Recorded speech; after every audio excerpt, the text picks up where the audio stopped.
This is the Bible Book Club. The Book of Job. Welcome to the club.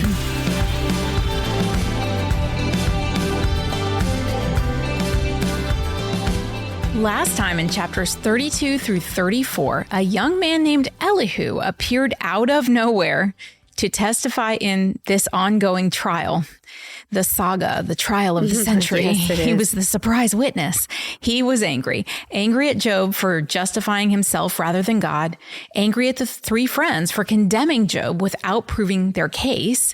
And in his first speech, Elihu argued that God is not silent, that he speaks through dreams, visions, suffering, and even through a heavenly messenger who intercedes and provides a ransom. Without realizing it, Elihu described the very mediator Job had been crying out for since chapter 9.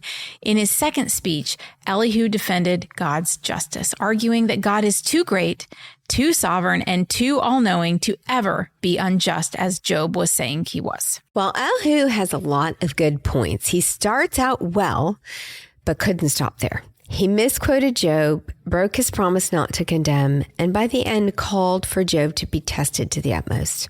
The very thing Satan asked for in the heavenly courtroom. So the question remains, was Elihu a friend or a foe? The commentators we know are divided. You may want to reserve your judgment till the end of this episode because we're not done with him yet. Elihu's next 2 points are going to refute Job's claims that God did not care and that God was too powerful. Elihu's point number 3, God is not uncaring.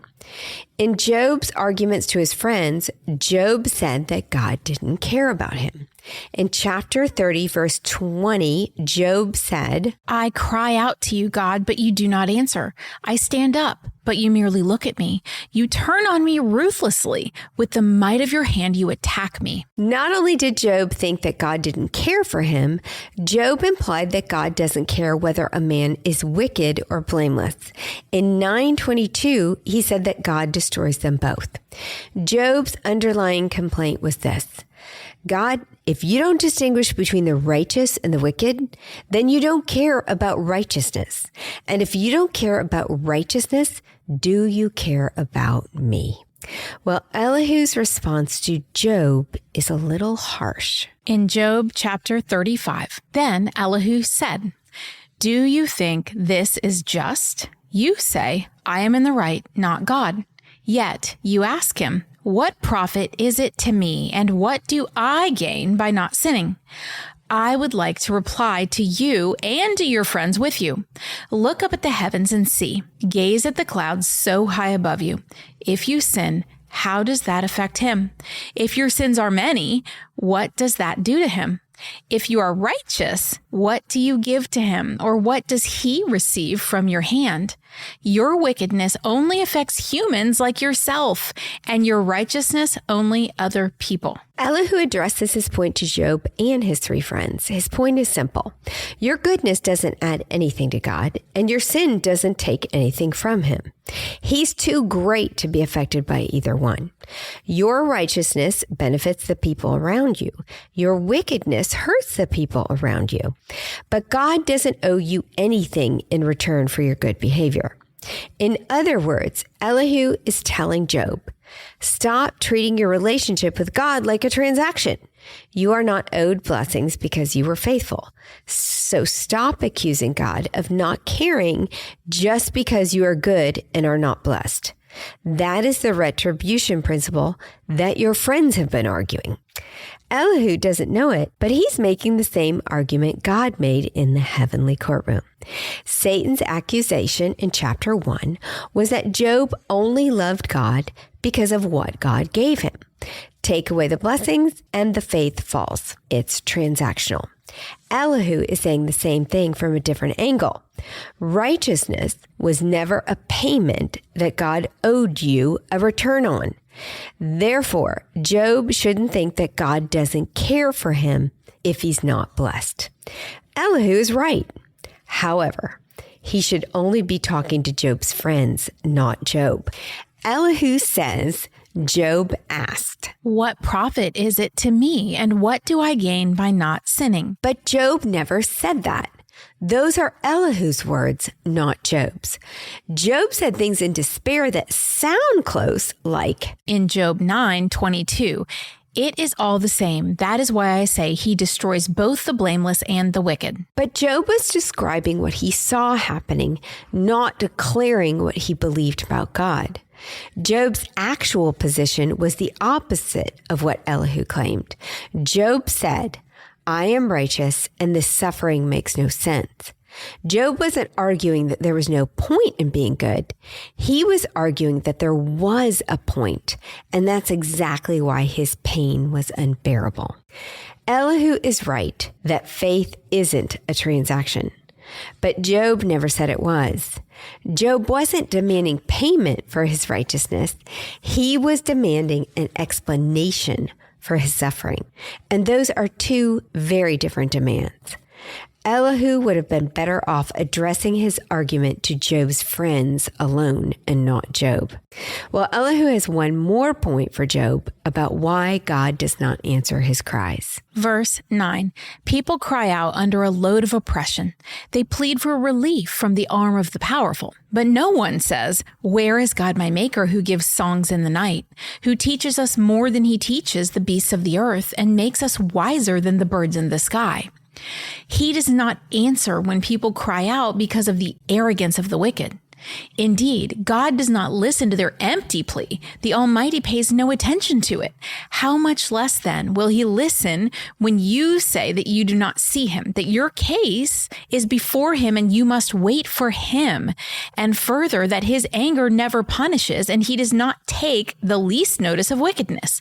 So Job opens his mouth with empty talk. Without knowledge, he multiplies words. Job has frequently complained that God did not hear or did not answer his cries for relief. Elihu answers that Job's case is not exceptional. Why? Because people cry out for the wrong thing.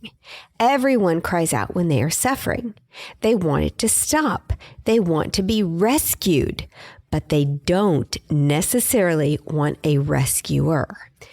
Elihu states that God does not answer these people because their cries are shallow, prideful.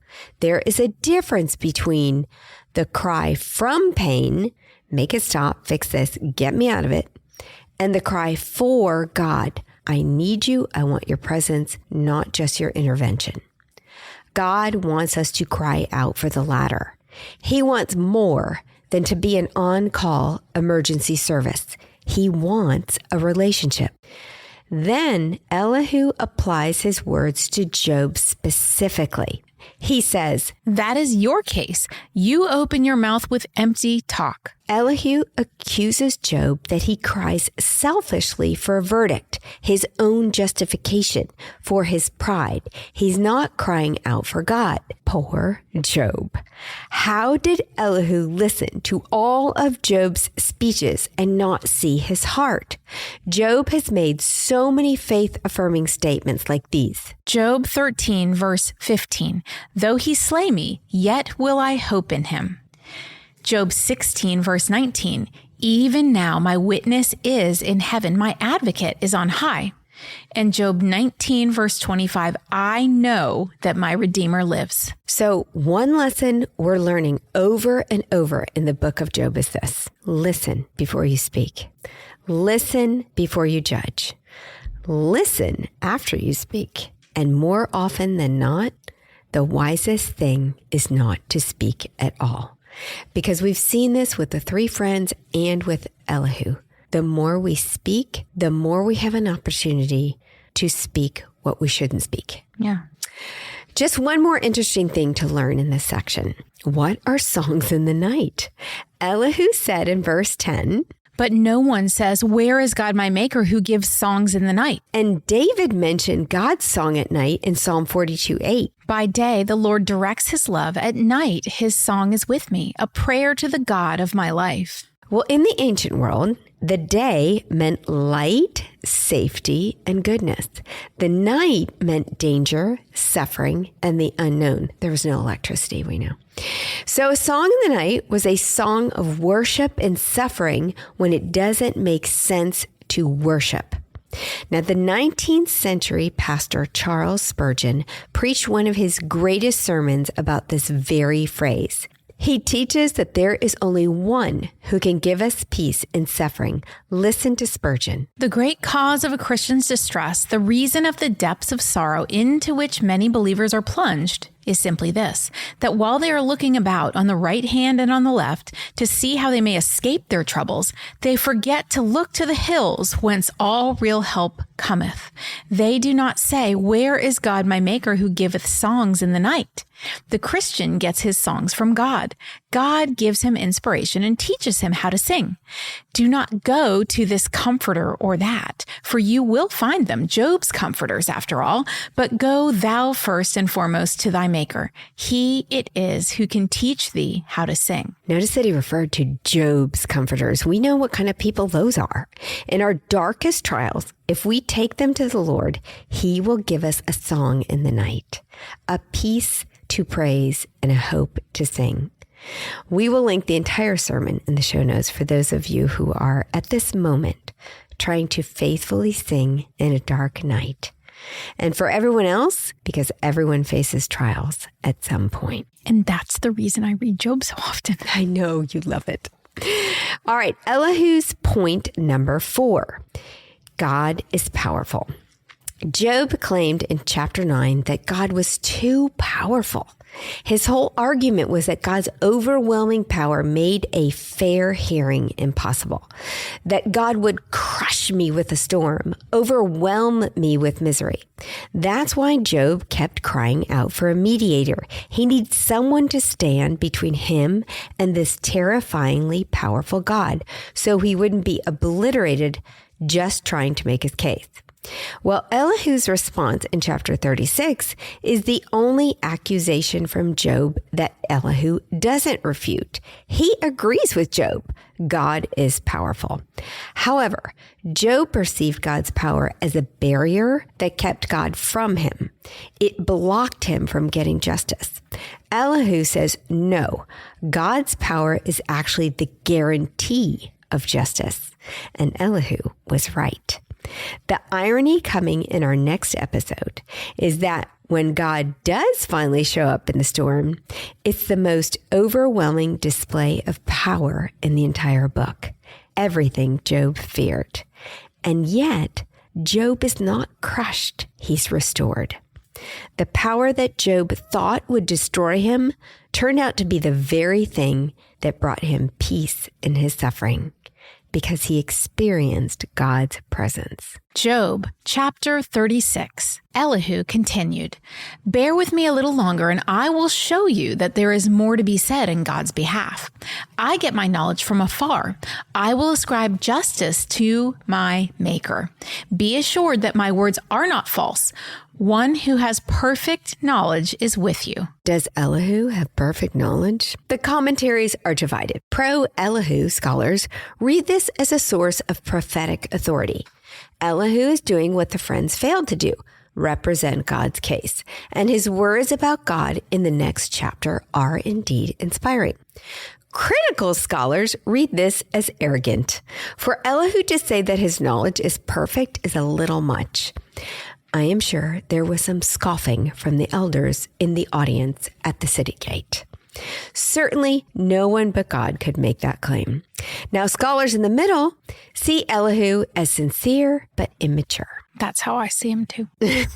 Verse 5, God is mighty, but despises no one. He is mighty and firm in his purpose. He does not keep the wicked alive, but gives the afflicted their rights. He does not take his eyes off the righteous. He enthrones them with kings and exalts them forever.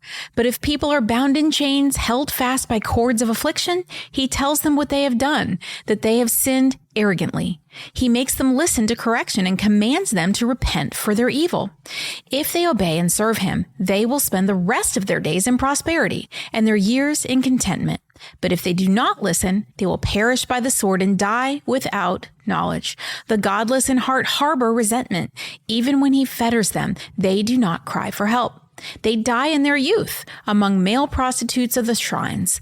But those who suffer, he delivers in their suffering. He speaks to them in their affliction. Elihu expands his theology on suffering. First, Elihu states that God is mighty but does not despise anyone. But he will destroy the wicked and honor the righteous because God is just. Then Elihu builds on what he has said before. Suffering is not a punishment.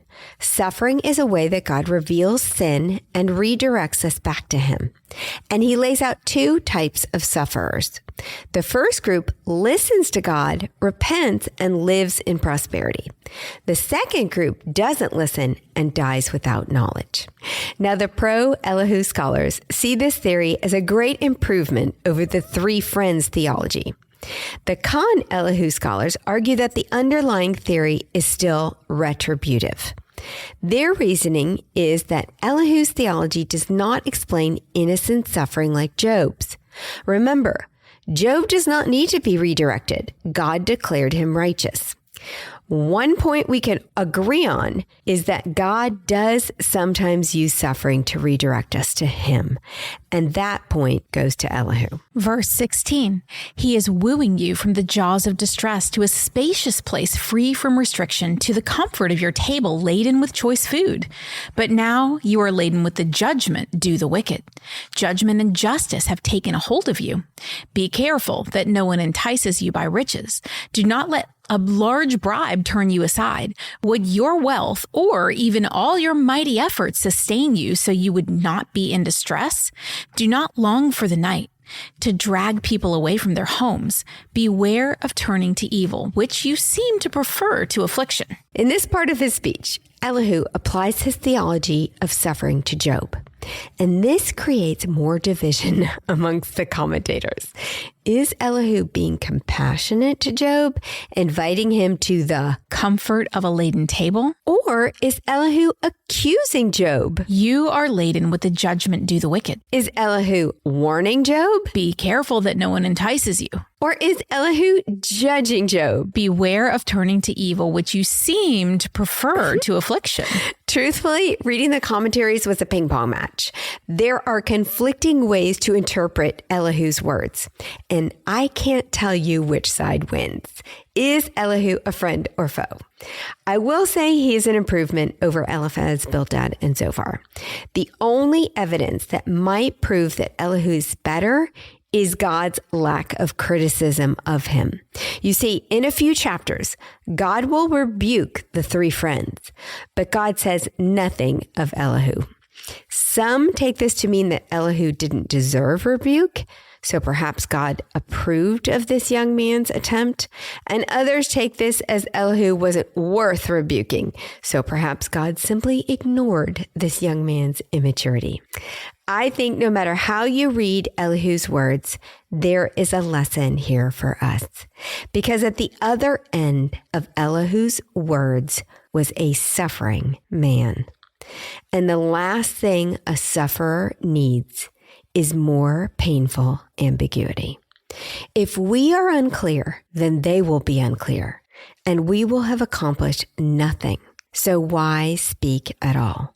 We would be better off sitting with the sufferer and listening until God gives us words that will breathe peace into their suffering. And I think it's a really good point, because you just want to fill space sometimes, but you don't have to. No. You can just sit there and be. Elihu's closing argument, God is great.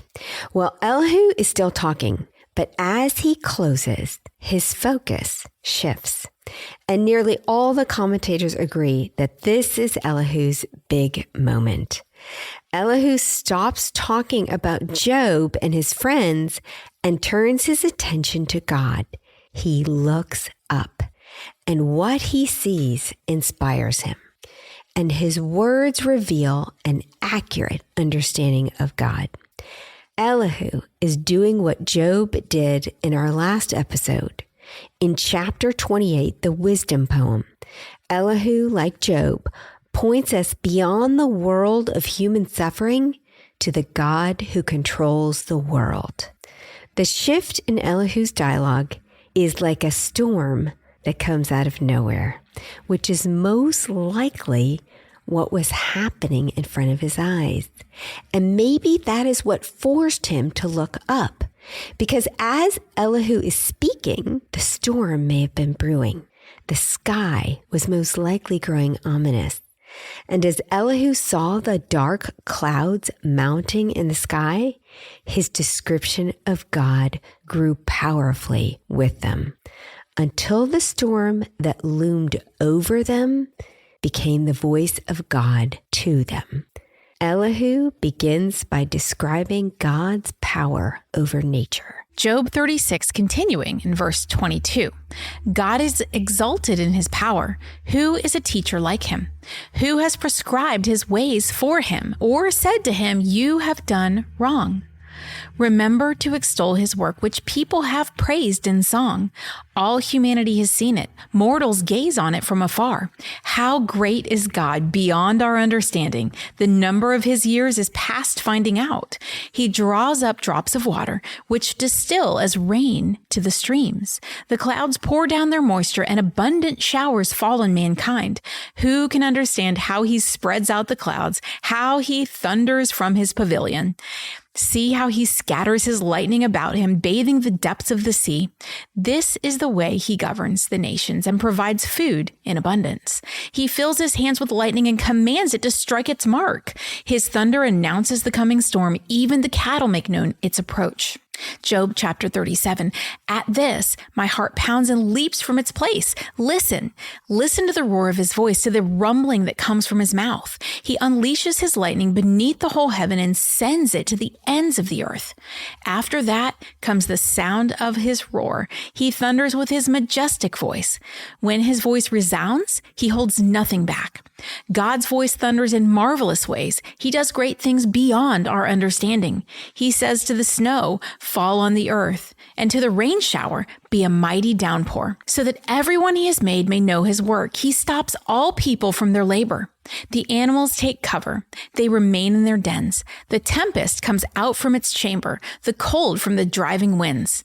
The breath of God produces ice, and the broad waters become frozen. He loads the clouds with moisture. He scatters his lightning through them. At his direction, they swirl around over the face of the whole earth to do whatever he commands them. He brings the clouds to punish people or to water his earth and show his love. Elihu's point is that no one can comprehend God, his reasons, or his works. God is so great, he is beyond our understanding. He creates the rain, the snow, the seasons. All nature has a purpose, his purpose. It can punish us, it can feed the land, or it can provide for us in love. Next, after praising God, and wow, those are great verses if you ever want to just sit in praise of God. Next, he turns his focus back to Job. Verse 14, listen to this, Job. Stop and consider God's wonders. Do you know how the clouds hang poised? Those wonders of him who has perfect knowledge? You who swelter in your clothes when the land lies hushed under the south wind, can you join him in spreading out the skies, hard as a mirror of cast bronze? Tell us what we should say to him. We cannot draw up our case because of our darkness. Should he be told that I want to speak? Would anyone ask to be swallowed up? Now no one can look at the sun, bright as it is in the skies after the wind has swept them clean. Out of the north, he comes in golden splendor. God comes in awesome majesty. The Almighty is beyond our reach and exalted in power. In his justice and in great righteousness, he does not oppress. Therefore, people revere him. For does he not have regard for all the wise in heart? Elihu instructs Job about 4 things. First, Job should be in awe of God. Second, Job cannot approach God. He is too glorious. Third, Job cannot find God. He is beyond his reach. And then, because of all of this, Job must fear God. In these words, Elihu's speech has great value. Elihu is preparing Job for his encounter with God. And with that, Elihu is no more. He came out of nowhere and disappeared into it.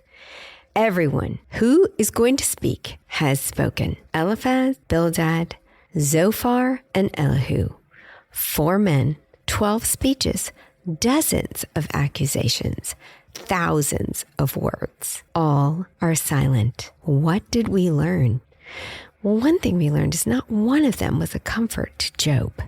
Not one of them even came close to understanding his perspective.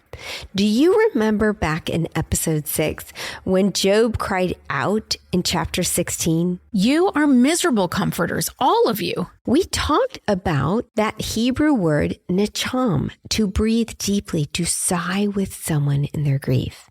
A true comforter enters into your pain with you. Elihu was no different than Job's friends in that. He had a new angle, but the result was the same. More words about God, more theories about suffering, more correction. Much of it was right, but was it comforting? Warren Wiersbe, in his commentary on Job from a book called Be Patient, put it so well. He said, "The best way to help discouraged and hurting people is to listen with your heart and not just with your ears. It's not what they say, but why they say it that is important. Let them know that you understand their pain by reflecting back to them in different words just what they say to you. Don't argue. Don't try to convince them with logical reasoning. There will be time for that later. Meanwhile, patiently accept their feelings, even their bitter words against God, and build bridges, not walls." That is what Job needed. Bridges, not walls. And instead, he got 4 walls closing in on him. We do not want to be called miserable comforters like Job's friends. That would be a sin on our part. For Paul teaches us in 2 Corinthians. 2 Corinthians chapter 1, starting in verse 3. "Praise be to God, the Father of our Lord Jesus Christ, the Father of compassion and the God of all comfort, who comforts us in all our troubles, so that we can comfort those in any trouble with the comfort we ourselves receive from God. For just as we share abundantly in the sufferings of Christ, so also our comfort abounds through Christ. If we are distressed, it is for your comfort and salvation. If we are comforted, it is for your comfort, which produces in you patient endurance of the same sufferings we suffer. And our hope for you is firm, because we know that just as you share in our suffering, so also you share in our comfort." Paul is clear. Our goal when others suffer is to comfort them. God comforts us in our trouble so that we can comfort others in theirs. Our suffering is not wasted. Our pain has a purpose. We must learn from it. We must learn what a hurting person actually needs. Not a lecture, not a theory, not a theology exam. Presence, compassion, a deep sigh beside them in the ashes. Job's friends didn't do that. Elihu didn't do that, but we can. In our next episode, the storm arrives. God finally breaks his silence. Don't miss what's next. Hit follow or subscribe so the next chapter lands right in your feed. We've got more Bible benders ahead. And if you're enjoying the Bible Book Club, why don't you share it? And then you and all your friends can listen and discuss. New episodes drop every Monday.